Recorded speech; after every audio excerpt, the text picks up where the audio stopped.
The live TV, सच सबसे आगे। नमस्कार, द लाइव टीवी आप देख रहे हैं, आपके साथ मैं हूं आदित्य कुमार। अब लेबनान भी हमास और इजराइल के युद्ध में कूद गया है। उसने इजराइल पर ताबड़तोड़ एक बार में 30 से अधिक रॉकेट दाग दिए हैं। इजराइल की हालत खराब हो गई है। दरअसल अभी तक इजराइल सिर्फ हमास से जंग लड़ रहा था, लेकिन अब लेबनान यानी हिजबुल्लाह के कूद जाने के बाद अब हालात इजराइल के लिए और भी खराब हो गए हैं। दरअसल जिस तरीके से हिजबुल्लाह अपनी ताकत दिखा रहा है, हिजबुल्लाह ने पहले भी 34 दिनों तक संघर्ष किया था इजराइल से 2006 में, और एक बार फिर से अब वो संघर्ष के लिए मैदान में उतर चुका है। पहले उसने चेतावनी के लहजे में कहा था कि यह सब कुछ बंद हो जाना चाहिए। गाजा पट्टी पर जो मासूम लोगों को मौत के घाट उतारा जा रहा है, वो उन पर रोक लगनी चाहिए। लेकिन जब उन पर रोक नहीं लगी तो उसके बाद ये साफ तौर पर चेतावनी के लहजे में बातें कहने के बाद अब युद्ध में पूरी तरीके से लेबनान कूद गया है। तरह तरह की चर्चाएं हो रही, तरह तरह की बातें हो रही हैं। देखिए, मैरियो नाफल ने एक वीडियो ट्वीट किया है, जिस वीडियो में साफ देखा जा सकता है कि रमेश लेबनान की तस्वीर आप देख सकते हैं, किस तरीके का संघर्ष यहाँ पर कैसे जो है धुएं का गुब्बार उठ रहा है। इस वीडियो में आप साफ तौर पर देख पा रहे हैं। और ट्वीट करते हुए लिखा कि द पास्ट आवर यानी पिछले कुछ घंटों में लेबनान से उत्तरी इजराइल पर 30 रॉकेट दागे गए। सही सुन रहे हैं आप, 30 rocket. In the past hour 30 rocket were fired from Lebanon at northern Israel, and the IDF is responding as we speak with artillery shelling। यानी इजराइल पर 30 रॉकेट दागे, और जैसा कि हम कह रहे हैं कि आईडीएफ तोपखानों की गोलीबारी से जवाब दे रहा है। तो तोपखाने का जवाब अगर गोलीबारी से दिया जाएगा तो उसका क्या असर होगा? एक तरफ से तोप चल रहे हो, एक तरफ से गोलीबारी हो रही हो, तो ज्यादा नुकसान कौन पहुंचाया है? क्योंकि अगर एक तोप आ रहा है तो एक टैंक को भी ले उड़ेगा, टैंक के साथ साथ 10-20 सैनिकों को ले उड़ेगा, और एक गोली जाएगी तो वो एक टैंक का तो कुछ नहीं कर पाएगी। वो एक गोली एक ही शख्स के ऊपर, वो भी अगर सही से लग जाती है तो उसको क्षतिग्रस्त कैसे कर सकती है, उसको क्षति पहुंचा सकती है। बाकी एक गोली का मुकाबला कैसे हो पाएगा? ये जो है घटना जो है, this has become a daily occurrence, यानी ये घटना दैनिक घटना बन गई। डेली ये घटना हो रही है।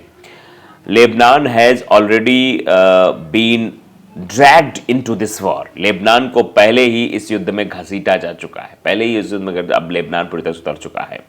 The only question is how deep.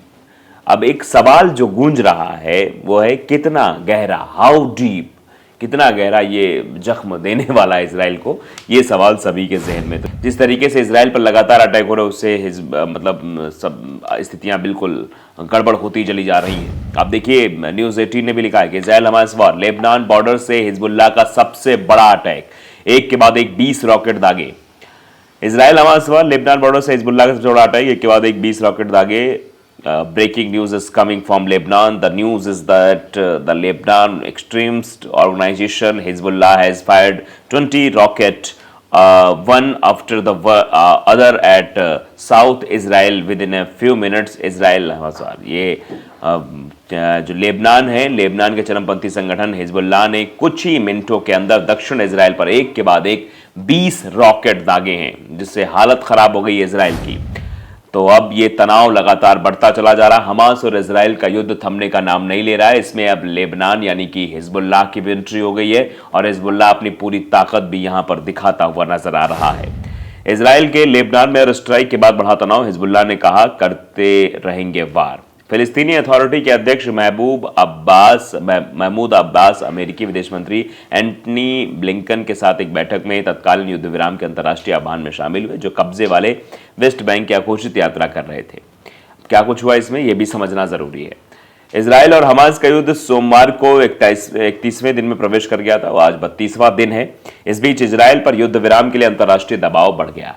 हालांकि इजराइल ने युद्ध विराम जैसा भी कदम उठाने से इनकार किया था। इजराइल की ओर से कहा गया कि उसकी सेना ने गाजा शहर को घेर लिया है। शीर्ष अमेरिकी राजनयिक उस संकट को रोकने के लिए लगातार प्रयासरत हैं, जिससे जंग की आग पड़ोसी देश लेबनान में पहुंचने की आशंका व्यक्त की जा रही है। इजराइल हमास की जारी जंग के बीच अमेरिका ने लेबनान को लेकर अपना रुख पिछले दिनों साफ कर दिया था।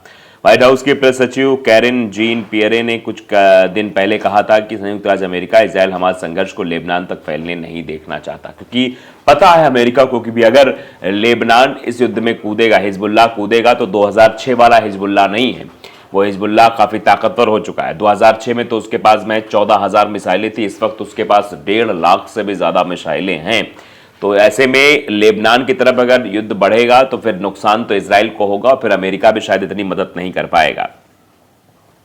हिजबुल्लाह को इजराइल हमास संघर्ष का लाभ नहीं उठाना चाहिए। फिलिस्तीनी समाचार एजेंसियों WFA की ओर से जो जानकारी दी गई है, फिलिस्तीनी समाचार एजेंसी वाफा की ओर से जानकारी दी गई है, इसके अनुसार गाजा पर रविवार को इजराइल की ओर से बहुत अधिक बमबारी की गई, जबकि फिलिस्तीनी दूरसंचार कंपनी पल्टेल ने कहा कि सभी संचार और इंटरनेट सेवाओं को एक बार फिर से सस्पेंड करने का फैसला किया गया है।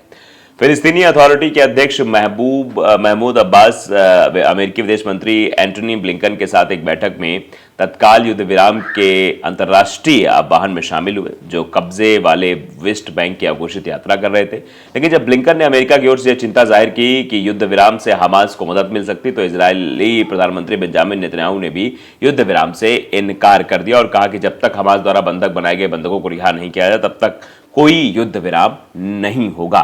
इस बीच ब्लिंकन तुर्की के विदेश मंत्री हाकत फिदान के साथ गाजा संघर्ष पे आगे बातचीत करने के लिए रविवार को भी गए थे, अंकारा पहुंचे। इसके कुछ घंटे पहले दक्षिण तुर्की में पुलिस ने आंसू गैस और पानी की बौछार का भी इस्तेमाल किया था, क्योंकि फिलिस्तीनी समर्थक रैली में सैकड़ों लोगों ने अमेरिकी सैनिकों वाले हवाई अड्डे पर हमला करने की कोशिश की थी।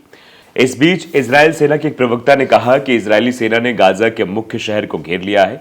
सेना गाजा शहर के दक्षिणी हिस्से तक पहुंच गई है और गाजा शहर को घेर लिया है। लेबनान के अधिकारियों ने कहा कि लेबनान में तनाव बढ़ गया है। ऐसा इसलिए क्योंकि देश के एक कार पर इजरायली हमले में 3 बच्चों और उनकी दादी की मौत हो गई। इजरायल के मुख्य सैन्य प्रवक्ता ने कहा कि सेना ने टैंकों के खिलाफ मिसाइल हमले के जवाब में दक्षिणी लेबनान में हिजबुल्लाह के आतंकवादी ठिकानों पर हमला किया था। दरअसल ये तरह तरह की बातें भी उठती हुई सामने आ रही, लेकिन आप समझते हैं कि इस तरीके की चीजें अभी होती हुई दिखाई दे रही हैं। हिजबुल्लाह ने इजरायल पर 30 प्रक्षेपास्त्र दागे हैं। IDF जवाब दे रही है, और कैसे जवाब दे रही है आप समझते हैं कि उनका मुकाबला कैसे कर पाएंगे। इजरायल हमास युद्ध के बीच कूदे लेबनानी शिया समूह हिजबुल्लाह ने इजरायल पर 30 प्रक्षेपास्त्र यानी 30 मिसाइलें दागी हैं। वो सीमा पर इजरायली बलों के साथ संघर्ष कर रहा है। इजरायली बल IDF ने कहा कि पिछले 1 घंटे में लेबनान से उत्तरी इजरायल की ओर लगभग 30 प्रक्षेपणों की पहचान की गई। IDF प्रक्षेपणों की शुरुआत की ओर तोपखाने की आग से जवाब दे रहा है। ईरान समर्थित हिजबुल्लाह लेबनानी इजरायल सीमा पर इजरायली सेना के साथ गोलीबारी कर रहा है, जो 2006 में हिजबुल्लाह और इजरायल के बीच युद्ध के बाद सबसे खराब लड़ाई है। भारी हथियारों से लैस हिजबुल्लाह इजरायली बलों के साथ संघर्ष कर रहा है। इजरायली सेना ने बीती रात हमास शासित गाजा के उत्तरी हिस्से को दक्षिणी हिस्से से अलग करके ताबड़तोड़ हवाई हमले किए। इस बीच 1 महीने से जारी युद्ध में मारे गए फिलिस्तीनी लोगों की कुल संख्या 10,000 से अधिक हो गई है। घनी आबादी वाले गाजा शहर में इजरायली सैनिकों की जमीनी कार्रवाई के चलते इससे भी अधिक खूनी दौर शुरू होने की आशंका है।